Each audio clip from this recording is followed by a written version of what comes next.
হতাশা যত বেশি সফলতা তত কাছে। কি আপনি কি অবাক হলেন? অবাক হওয়ারই কথা, যে এটা কেমন কথা? হতাশা বেশি সফলতা কাছে, কেমন হলো বিষয়টা?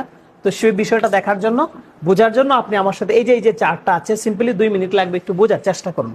দেখুন, আপনি যখন একটি কাজকে শুরু করেন, একটা বিজনেস হোক বা যে কোনো একটা কাজকে ফোকাস করে কাজটা আপনি শুরু করেন, দেখেন স্টার্টিং ওয়ার্ক, যখন আপনি কাজটা শুরু করেছেন, এখানে হচ্ছে কাজের শুরু, আর এখানে হচ্ছে আপনার সফলতা। অর্থাৎ এখান থেকে আপনাকে এখানে আসতে হবে। তো দেখেন, আপনি যখন কাজটা শুরু করেছিলেন তখন কিন্তু আপনার প্রচুর আশা ছিল, আশা, উদ্যম, অনেক ভরসা, সবকিছু নিয়ে কিন্তু আপনি কাজটি শুরু করেছিলেন। তখন কিন্তু আপনার কোনো ক্লান্তি ছিল না, হতাশাও ছিল না, ঠিক আছে? আচ্ছা, তো দেখেন এখান থেকে আপনার সফলতা কিন্তু এখানে, সফলতা অনেক দূরে, কিন্তু আপনি যখন সফলতা থেকে অনেক দূরে, তখন কিন্তু আপনার আশা বেশি, প্রত্যাশাও বেশি, ক্লান্তি বলতে গেলেই নাই, হতাশাও নাই। আচ্ছা, তারপরে আপনি আরেকটু দূর আগালেন, সেই কাজটাকে করতে করতে একটু আগালেন, তারপরে এখন আপনার ক্লান্তি শুরু হয়ে গেছে, মানে আপনি এখন ক্লান্ত, একটু ক্লান্তি ভাব চলে আসছে, অনেকদিন যাবত কাজ করছেন। তারপরে আরেকটু কাজ করতে করতে আপনার এখন হতাশা শুরু হয়েছে, যে একটা কাজ করতে করতে যদি আপনি কাজের ফিডব্যাক না পান, এটার থেকে আপনি কোনো আউটপুট না পান, তখন স্বাভাবিকভাবে এখানে হতাশা আপনার আসবে। হতাশা শুরু হলো, কিন্তু আপনি কাজটি কিন্তু ছাড়েন নাই। আপনাকে লক্ষ্য রাখতে হবে, কাজ শুরু করার ক্ষেত্রে আপনার হতাশা ছিল না। এখন সফলতার যত কাছে আপনি যাচ্ছেন, তখন আপনার হতাশা শুরু হয়ে গিয়েছে। এতটুকু যাওয়ার পরে আপনি কাজটি কিন্তু ছাড়েন নাই, আপনি আরেকটু কাজ করতেই আছেন। তারপর এখানে যখন চলে আসছেন সাকসেসের কাছাকাছি, তখন আপনি প্রচুর হতাশ, মানে প্রচুর হতাশা, যে আরে আমার সফলতা আসছেই না, আমি এত পরিশ্রম করছি, বিজনেসে কাজ করছি অথবা সোশ্যাল মিডিয়াতে কাজ করছি, আমারই শুধু সফলতাটা আসে না, মানে আপনি একবারে এখন হতাশ হয়ে গিয়েছেন, এরকম অবস্থা। তারপরে আপনি দেখেন, সফলতার যখন একেবারে দ্বারপ্রান্তে চলে এসেছেন, তখন আপনার অবস্থাটা কি? আর পারছি না, মানে এখন সামনে আগাবার মতো শক্তি, এনার্জি, সাহস কোনোটাই আপনি আর পাচ্ছেন না, সব হারিয়ে ফেলেছেন।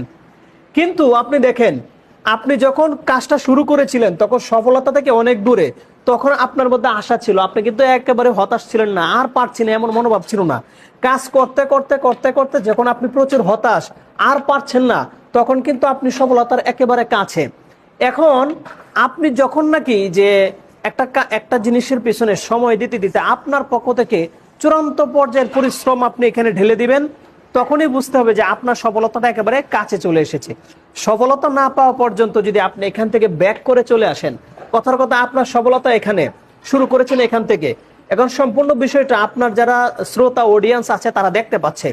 আপনি কিন্তু জানেন না যে আর এক কদম গেলে আপনার সফলতা, কিন্তু আপনি যদি এখান থেকে মুভ করে আবার চলে আসেন, তখন যারা এটা দেখছিল তারা কি বলবে? আহারে আহারে, আরেকটু সামনে যাও, এই তো হয়ে গেছে, এই তো সফলতা চলে এসেছে, এমনটাই কিন্তু বলবে, খুবই স্বাভাবিক। তো এখন এই বিষয়টা বলার উদ্দেশ্য হচ্ছে, একটা বিষয়ের পিছনে যখন আপনার সর্বোচ্চ প্রচেষ্টা আপনি উজাড় করে দিবেন, আপনি যেখানে গিয়ে আর পারছেন না, আপনার সামর্থ্য শক্তি কুলায় না, আপনি বুঝে নেবেন এখান থেকে আপনার সফলতা শুরু হয়ে যাবে। এই জন্য হচ্ছে যে কোনো কাজ করতে গেলে কাজটাকে ছেড়ে দেওয়া যাবে না। আপনি যদি এখান থেকে মুভ করে চলে আসেন, তাহলে আপনি তো জানেন না যে সফলতাটা এখানে, কিন্তু যারা দেখছে তারা কিন্তু অবাক হবে যে আহারে কি কাজটা করলো, সে এখান থেকে ফিরে আসলো।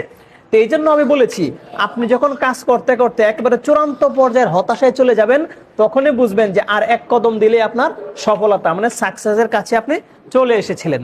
তো the moral of the class is, আমরা যত বেশি হতাশা হব, একটা কাজকে ফোকাস করে যত বেশি এগিয়ে যাব, 2 বছর, 4 বছর, 5 বছর, 7 বছর, যখন আপনি চূড়ান্ত পর্যায়ের হতাশ হয়ে যাবেন, তখনই বুঝবেন যে আপনার পক্ষ থেকে সর্বোচ্চ শক্তি দেওয়া হয়ে গিয়েছে।